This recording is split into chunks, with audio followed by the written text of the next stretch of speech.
प्यारे बच्चों, rectilinear coordinate system के अंदर हमने कार्टेशियन कोऑर्डिनेट सिस्टम और पोलर कोऑर्डिनेट सिस्टम सीख लिया है। अब कर्विलिनियर कोऑर्डिनेट सिस्टम के अंदर आज हम स्फेरिकल पोलर कोऑर्डिनेट सिस्टम और सिलिंड्रिकल पोलर कोऑर्डिनेट सिस्टम को सीखें। तो आओ स्फेरिकल पोलर कोऑर्डिनेट सिस्टम के बारे में थोड़ी जानकारी ले लेते हैं और स्फेरिकल पोलर कोऑर्डिनेट सिस्टम और कार्टेशियन कोऑर्डिनेट सिस्टम किस तरह से इंटरलिंक है उसको भी देख लेते हैं। तो पहले कार्टेशियन कोऑर्डिनेट सिस्टम को देखें। अब यहाँ पर तीन कोऑर्डिनेट सिस्टम आ जाएगा, तीन एक्सिस आ जाएंगे। तो एक तो ये हो गया,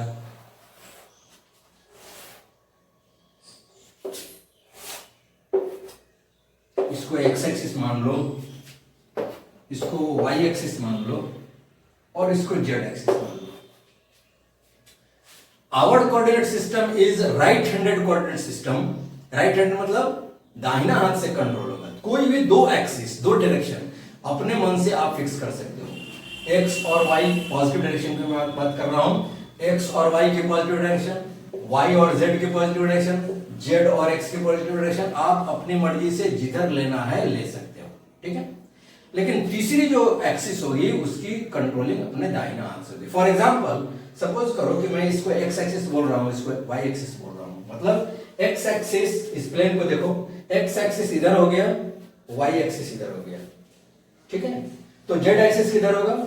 हम एक्स की तरफ फिंगर को करेंगे, पाम को फेस करेंगे वाई की तरफ, थंब का डायरेक्शन जेड एक्सिस दे देगा। Is it alright? यदि मान लो इसको मैं एक्स एक्सिस बोलूं और इसको मैं वाई एक्सिस बोलूं, ठीक है, तो एक्स एक्सिस पॉजिटिव की बात कर रहे हैं, x axis positive direction, y axis positive direction. Palm को, फिंगर को फेस करो एक्स एक्सिस में, पाम को फेस करो वाई डायरेक्शन में, thumb will give the positive z direction. तो इस तरह से आप तुम कोऑर्डिनेट सिस्टम को में एक्सिस को आप असाइन कर सकते हो पॉजिटिव डायरेक्शन। चलो अब यहां पर हम लेते हैं एक पॉइंट। सपोज करो कि ये एक पॉइंट है and this P point can be described by XYZ coordinate system in Cartesian coordinate system। यदि इस पॉइंट को कार्टेशियन कोऑर्डिनेट सिस्टम में डिस्क्राइब करना है तो हम लिखेंगे XYZ, और इसी पॉइंट को यदि पोलर में डिस्क्राइब करना है तो हम इसको लिखेंगे R, थीटा और फाई। R क्या है? R जो पोलर कोऑर्डिनेट सिस्टम में R बताए थे, ओरिजिन से पॉइंट की डिस्टेंस, यहां भी वही है। यह है तुम्हारा ओरिजिन, मान लो ये पॉइंट है, तो ओरिजिन से पॉइंट की डिस्टेंस ये हो गया R, ये हो गया R। थीटा इस बार x के साथ मेजर्ड नहीं है, mind it. Polar coordinate system में, प्लेन पोलर में थीटा x के साथ मेजर्ड था, इस बार थीटा z के साथ मेजर्ड है। तो थीटा z से डाउन द एक्सिस मेजर्ड होगा थीटा। ध्यान से समझेंगे, डाउन द एक्सिस। इसको पोलर एंगल बोलेंगे, नाम वही रखेंगे, पोलर एंगल। और फाई क्या है? तो आप इस P पॉइंट को प्रोजेक्ट करो XY प्लेन में। तो P पॉइंट से एक नॉर्मल ड्रॉ कर दिए XY प्लेन में, और ओरिजिन से इसको आप मिला दो। इस पॉइंट को जो आपने प्रोजेक्ट किया है इसको आप ओरिजिन से मिला दो। एक्स एक्सिस से जो ये एंगल बनेगा इसी का नाम है फाई। तो थीटा है पोलर एंगल और फाई को बोलते हैं एजिमुथल एंगल। क्या बोलते हैं? एजिमुथल एंगल, ठीक है। अब इसका कनेक्शन देखते हैं कार्टेशियन के साथ, इस आर थीटा फाई को। तो इस आर का एक कंपोनेंट जेड के डायरेक्शन में, जेड पर आप परपेंडिकुलर ड्रॉ कर दो, तो ये जेड हो गया।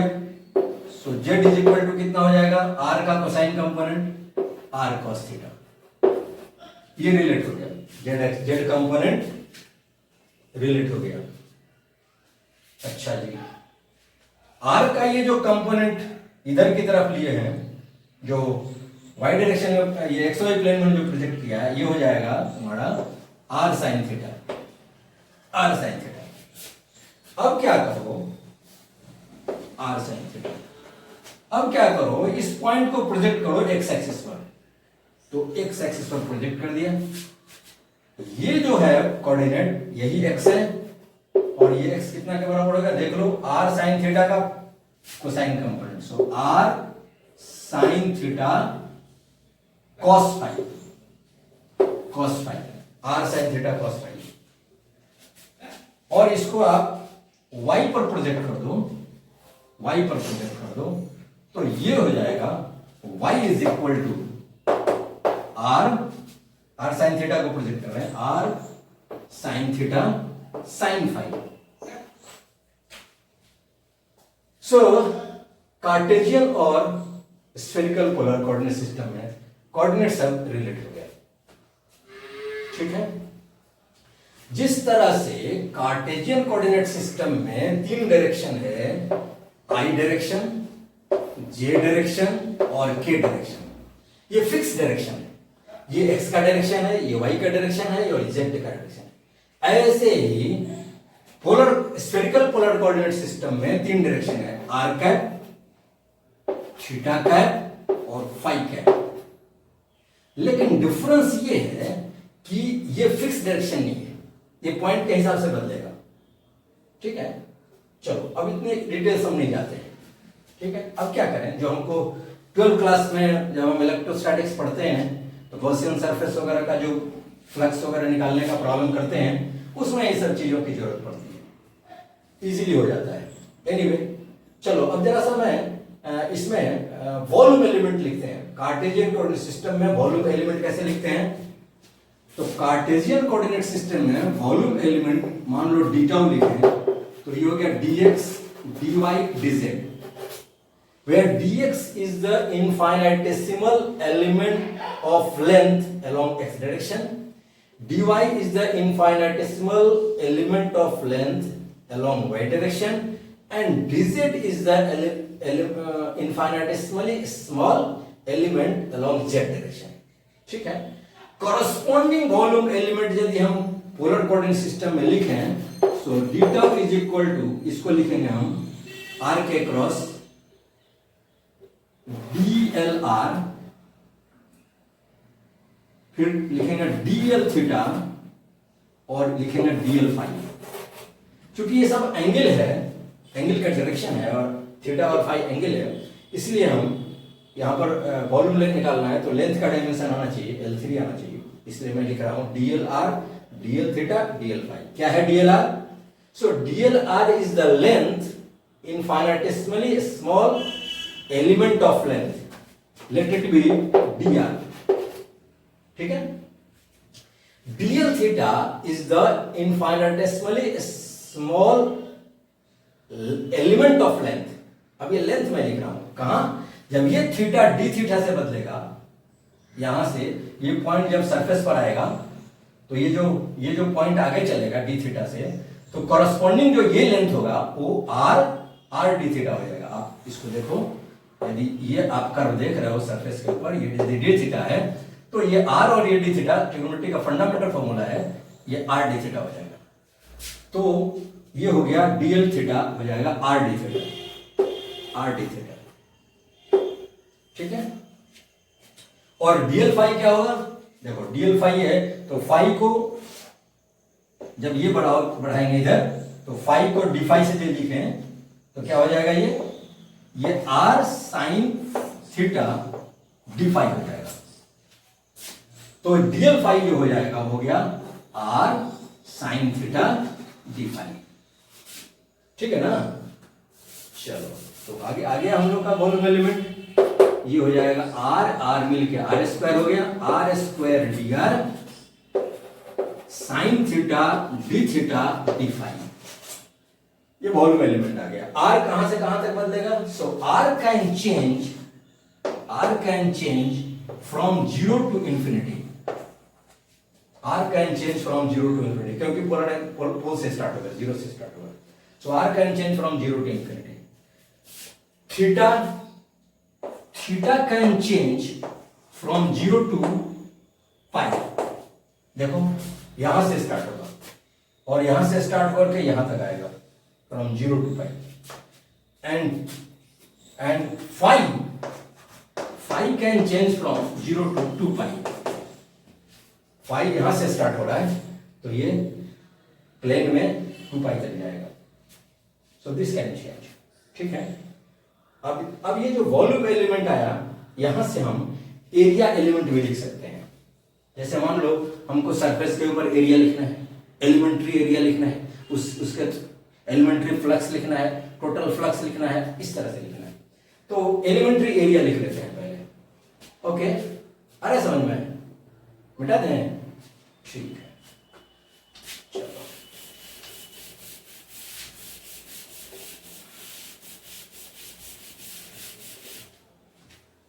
जैसे मान लो कि हमने सरफेस पकड़ लिया, तो सरफेस पकड़ लिया तो स्फीयर का सरफेस रेडियस कांस्टेंट हो गया। तो रेडियस कांस्टेंट हो गया, इसका मतलब dr इक्वल टू 0 हो गया, r में कोई चेंज नहीं है, ठीक है ना। तो जो एरिया एलिमेंट होगा वो किसके कारण होगा? अब इसमें कोई चेंज नहीं है, मतलब एरिया में तो 2 ही डायमेंशन चाहिए ना। तो ये हो गया dl थीटा dl फाई। सो dl थीटा dl फाई का मतलब हो गया r d थीटा, और ये हो गया r sin theta d phi. So area element हो गया r square sine theta d theta d phi, ठीक है ना। अब इसको इंटीग्रेट करके देख लेते हैं पूरा एरिया कितना आया।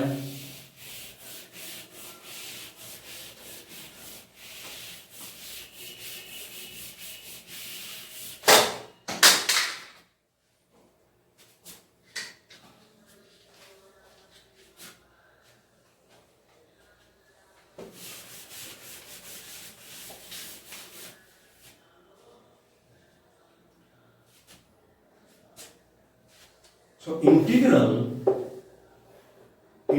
डीए ये निकाल लेते हैं। इंटीग्रल डीए क्या लिखेंगे? आर स्क्वायर, ये ए लिख लेते हैं, area equal to integral dl r square sine theta d theta d phi. अब ये एरिया के ऊपर इंटीग्रेशन है, एक्चुअली यहां पर 2 इंटीग्रेशन है। तो एक इंटीग्रेशन तो हो गया आर स्क्वायर को बाहर ले लो, कांस्टेंट है ना, साइन थीटा डी थीटा, और दूसरा इंटीग्रेशन हो गया डी फाई के ऊपर। क्या बताया था? थीटा कहां से कहां चलेगा पूरा सरफेस के लिए? 0 to पाई, और ये कितना चलेगा? 0 to 2 पाई। अब ये कितना हो जाएगा? आर स्क्वायर, ये तो हो गया 2 पाई, और ये कितना हो गया? माइनस कॉस थीटा 0 to पाई, ठीक है। अब यहां आएगा कॉस पाई, तो कॉस पाई माइनस होता है, माइनस माइनस प्लस हो गया 1 माइनस कॉस पाई, लिख लेते हैं r square 2 pi r square, और ये हो गया माइनस कॉस पाई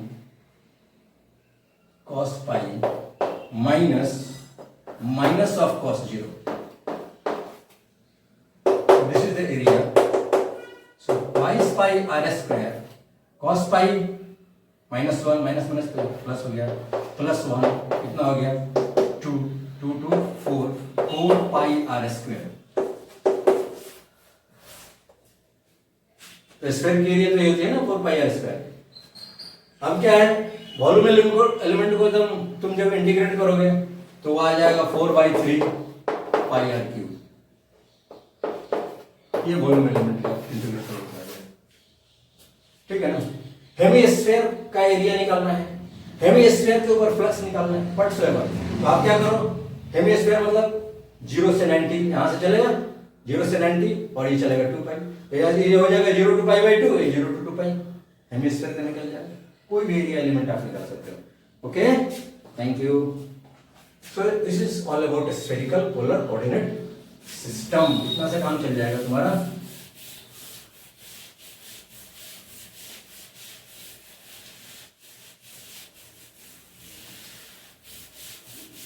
अब आओ देखते हैं cylindrical polar coordinate system. Cylindrical polar coordinate system,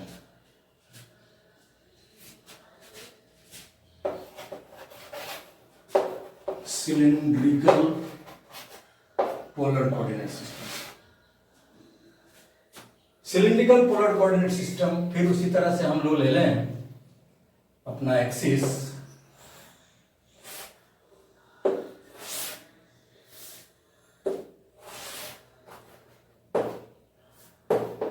Y axis इसको बोले, इसको एक्स एक्सिस और इसको जेड एक्सिस। यहां पर कोई पॉइंट है, कार्टेशियन में इसका डिस्क्रिप्शन एक्स वाई जेड है और सिलिंड्रिकल में इसका डिस्क्रिप्शन आर फाई और जेड है। अब ये आर और स्फेरिकल का आर डिफरेंट है, इसलिए कहीं कहीं इस आर के जगह पर रो लिखा जाता है, रो। एनीवे हम आर ही रिटेन कर रहे हैं। और आर क्या है, जेड एक्सिस से डिस्टेंस है ये, r is the distance from the z axis, तो जेड एक्सिस से ये डिस्टेंस है आर। अब हम इसको प्रोजेक्ट कर ले रहे हैं एक्स वाई प्लेन में, तो ऐसे आ गया, ये आर है तो ये भी आर ही होगा यहां पर। अब ये एंगल है फाई, ये है फाई, जैसे वहां पर स्फेरिकल में था फाई, वैसे यहां पर फाई। और ये है जेड, यहां से ये जेड है, ये है जेड। तो जेड जो स्फेरिकल का है, और sorry cylindrical polar coordinate system का है, और जेड जो कार्टेशियन का है वो कंसाइड कर गया है। सो कार्टेशियन, ये कार्टेशियन का है, कार्टेशियन का जेड सिलिंड्रिकल का जेड एक ही जैसा है। अब आइए, ये हो गया आर और ये हो गया कंपोनेंट आर का, तो आर को प्रोजेक्ट करो इधर। So x is equal to, Cartesian coordinate system में सिलिंड्रिकल का क्या हो जाएगा, ये एक्स, आर का cosine component r cos phi. Y में इसको प्रोजेक्ट करो, ये हो जाएगा y is equal to r sine phi. ठीक है, तो ये हो गया तुम्हारा सिलिंड्रिकल पोलर कोऑर्डिनेट सिस्टम में। अब यहां पर वॉल्यूम एलिमेंट कैसे लिखेंगे, बोलो। कार्टेशियन में वॉल्यूम एलिमेंट कैसे लिखते हैं, dx dy dz। सिलिंड्रिकल में कैसे लिखेंगे वॉल्यूम एलिमेंट, dz तो इसे ही रह जाएगा, dx के जगह पर dr लिख लो और d फाई के जगह पर dl फाई लिख लो, dl फाई, ये वॉल्यूम एलिमेंट। ठीक है, अब एरिया एलिमेंट हमको लिखना है, एरिया एलिमेंट dA। दो एरिया इसमें है, एक तो बेस एरिया है और दूसरा कर्व एरिया है। तो बेस एरिया हमको लिखना है, तो क्या करें, बेस में तो आर बदलेगा, तो आर बदलेगा मतलब dr वाला टर्म आएगा, dr। और क्या बदलेगा बेस में, बेस ऐसे सिलेंडर है ना, ऐसे सिलेंडर है,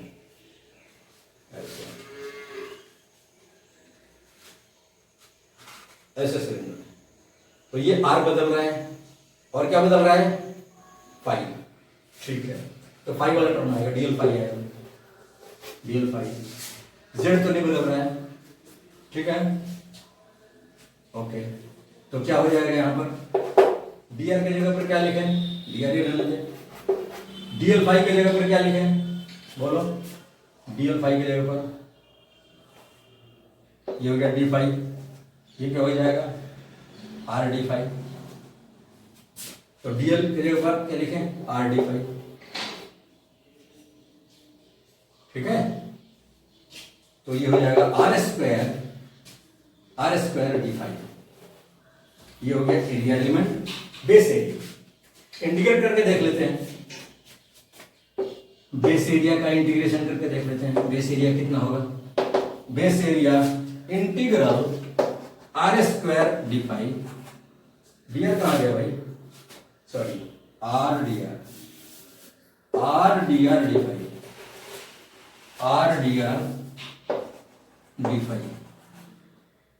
ठीक है, यहां भी इंटीग्रेशन दो है, डी फाई के ऊपर भी है, डी5 को इंटीग्रेट करें 2 पाई बाहर आ जाएगा, आर को इंटीग्रेट करेंगे तो आर स्क्वायर बाई 2 आ जाएगा, 2 कैंसिल हो गया। बताओ भाई क्या आता है, base area pi r square आता है, आ गया ना, ठीक है। अब जरा कर्व एरिया देख लेते हैं, और इसी के साथ ये सिलिंड्रिकल पोलर कोऑर्डिनेट सिस्टम भी आप समझ जाएंगे। कर्व एरिया में क्या बदल रहा है सर, देखो जरा देखो, जेड एक्सिस से डिस्टेंस आर जो है वो कांस्टेंट है, सो डीएल वाला टर्म नहीं आएगा, ये वाला टर्म नहीं आएगा, एक और ड्रॉप करना होगा एरिया। तो dA is equal to, elementary area पहले लिख लेते हैं, डीएल फाई आएगा और डीजेड आएगा, इस पर ये भी तो बदलेगा, तो डीएल फाई और डीजेड आएगा। डीएल फाई को क्या लिखेंगे बताओ, अभी तो लिखे थे डीएल फाई को आर डी फाई, तो ये हो गया आर डी फाई और ये हो गया डीजेड, एलिमेंट लिख लिए। अब इंटीग्रेट कर देते हैं तो एरिया कितना आता है देख लो, तो आर तो कांस्टेंट हो गया, आर बाहर ले लो, डी फाई और डीजेड,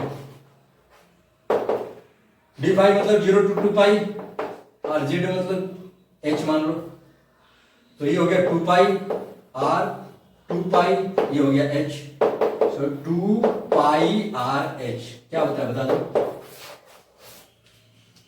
लेटरल सरफेस एरिया कितना होता है 2 pi R H. Okay okay, तो आज की ये सवाल समाप्त है और आपको समझ में आ गया होगा, स्फेरिकल पोलर सिस्टम और सिलिंड्रिकल पोलर कोऑर्डिनेट सिस्टम भी आपको समझ में आ गया होगा।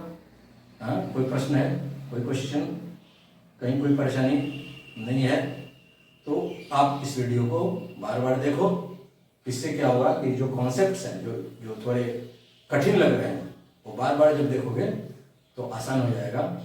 और आपको कैसे पता चलेगा कि आपने अच्छे से प्रिपरेशन कर लिया है,